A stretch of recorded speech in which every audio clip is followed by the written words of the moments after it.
This is my night vision meteor camera, and I thought I'd show you how it's made. The heart of it is a image intensifier tube that used to be used by the British Army, and I think they were refitted back in the 80s, and quite a lot of these tubes came available.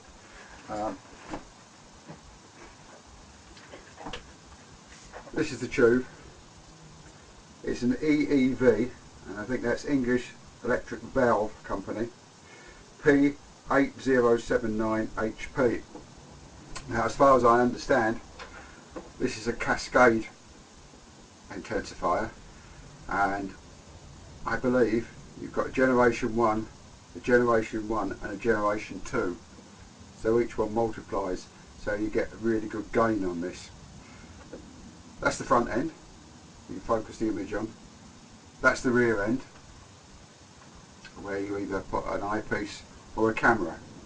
It all works off 6 volts, and you connect it there and on that little metal ring, as you can see there. Okay, so I bought this for £35 a couple of years ago. The price has gone up now. I think they're £55, but it's still a bargain, and I'll show you what I've done with it.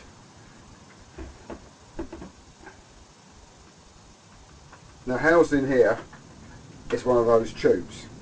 Now, this housing is just a bit of 4-inch drainage downpipe like you get on the outside of your house. At the front there, it's just a flat piece of glass I've had cut out and mounted there. I did have a dome from an old security camera, but it's not very good. The image quality is much better with a flat piece of glass. So I took that off, and I hope you can still see, and that unscrews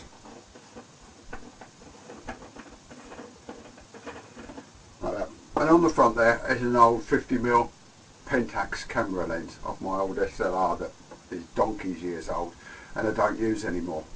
So that gives you access for focusing and changing the exposure. The whole end of this lifts off to reveal the front of it, and I'll show you the innards of this in a minute, but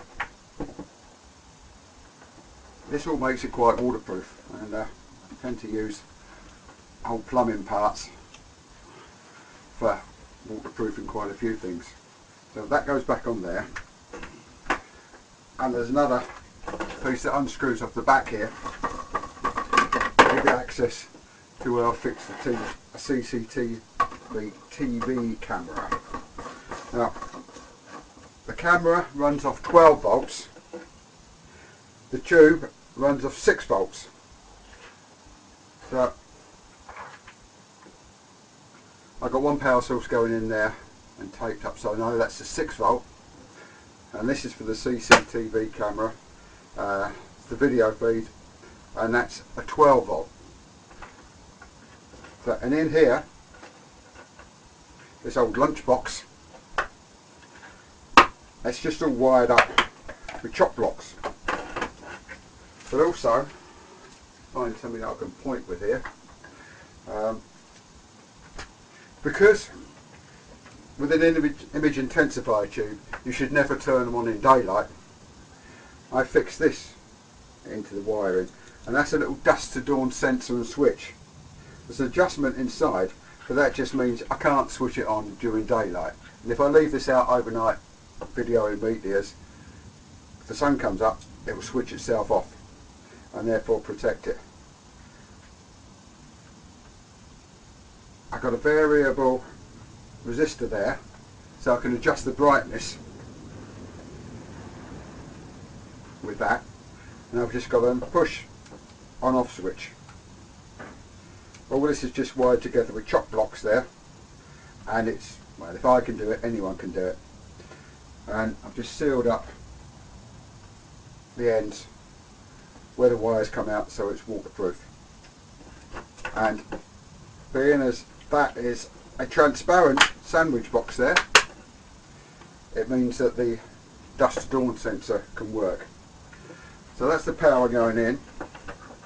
Coming at the back here is the cables that go inside the tube to give it the power. Now I'm going to take this apart and show you what I've done on the inside. So I'll just turn the camera off. So I've taken the casing apart, and that's just there. Undone all the cables from inside. Put that to one side. That allowed for this part to be pulled out. I think what you've got here is, there's a little black and white CCTV camera there. And I think that is if I remember rightly, it's about 0.01 lux. So it's reasonably sensitive to light. And that is focused in there on this rear screen. At the front, all we've got is that 50mm lens, and that fixes onto, that's just a rear plastic lens cover for a Pentax K, and that's been screwed with 3 screws onto a piece of plywood there.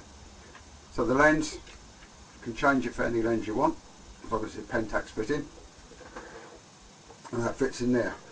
That's one disc of 1/2 inch ply there, one big disc of 3/4 inch ply there, and another disc of 3/4 inch ply there, with, I hope you can see, holes cut.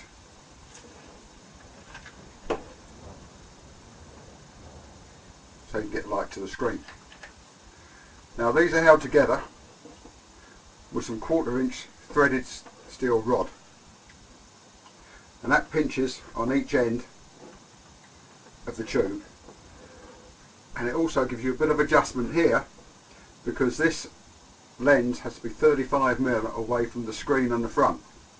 So you just, with the aid of some nuts and bolts that you can't see in there, this front end, this front 1/2 inch piece of ply moves in and out, so you get the perfect focus on there. This here is where your 6 volts positive goes in,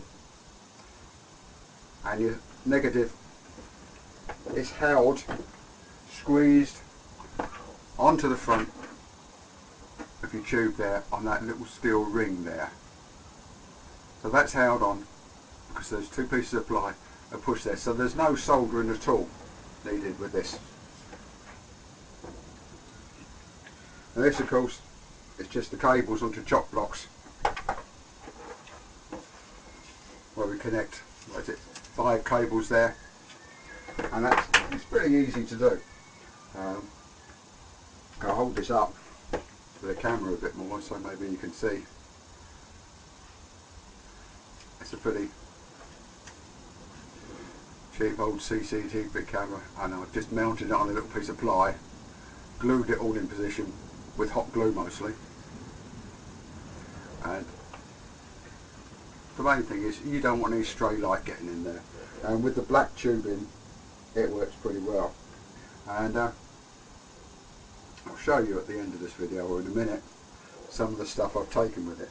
But it's as I say, it works pretty well. It's not expensive, and if you know how much they charge for night vision equipment, for anything like that, I reckon it's paying thousands. But you can make this up for yourself for, well, today's money, about £100. At least it was a couple of years ago. And it takes some really good pictures. What you've got to be careful of is, don't use it in daylight, don't even try and switch it on. If you have it on at night and there's clouds about, it will just show the underneath of the clouds, just turn it, show up really bright. So don't use it then. I don't use this either when there's a full moon about, because that would just be far too bright and it won't work.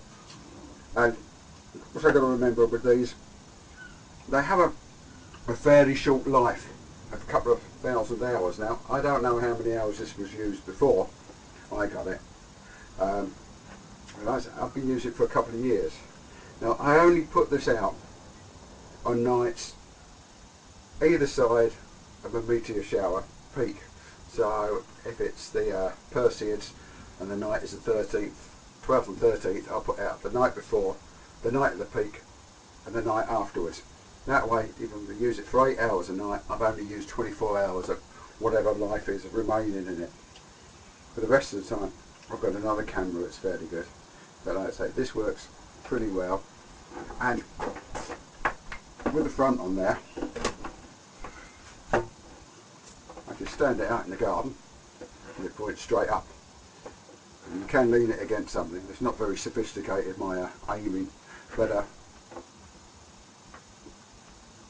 just leave it overnight. And I have this connected to a computer,